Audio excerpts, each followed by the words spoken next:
felt so lost early this year. Alam niyo naman na trending ang topic ngayon sa social media ang hiwalayan kan Bernardo and Daniel Padilla. So, the reason guys, kung ano yung dahilan kung bakit sila naghiwalay. Ayan. Panoorin na lang natin. And kayo na rin ho yung humusga at mag-isip kung ano ba talaga yung possible na dahilan. Expect may ano rin, na I have a lot of things to do pa. Parang dami ko pang gusto gawin, diba? No. So, pero sa akin lang, huwag din tayo malilate. Yun lang yung sa akin. Alam mo na yung sinabi ko sa'yo. Maminsan, ang dami mong gustong gawin, di mo napapansin na pag-iwanan ka na. Tandaan niyo yan. Minsan, puro na lang tayo. Gusto natin to, gusto pa natin gawin to. At magigising ka na lang, naiwan na ako. So, iwan ko na lang kayo doon.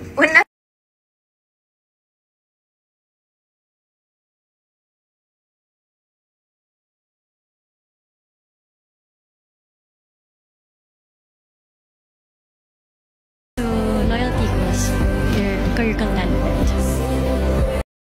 Nakakalungkot yung sagot dito ni Daniel na kinumpara niya yung loyalty sa aso niya. Di ba? Ewan ko lang. Ano man ang pinagdadaanan ko ngayon, kung ano mang sitwasyon ng emosyon ko ngayon, sino ako ngayon, tatanggapin ako ng buong buo nun. Yun ang loyalty. Walang judgment kung sino ka.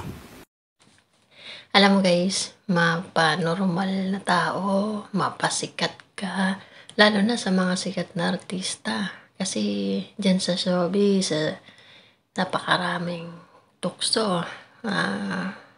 Maaring, di ba, magligaw. So, siguro,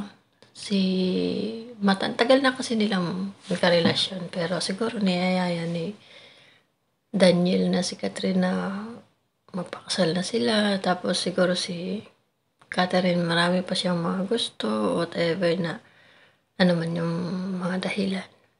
Siguro, napagod na rin si Daniel. Wala talagang permanenteng relasyon guys sa mundo. Kaya wag natin ibigay yung buong buo sa isang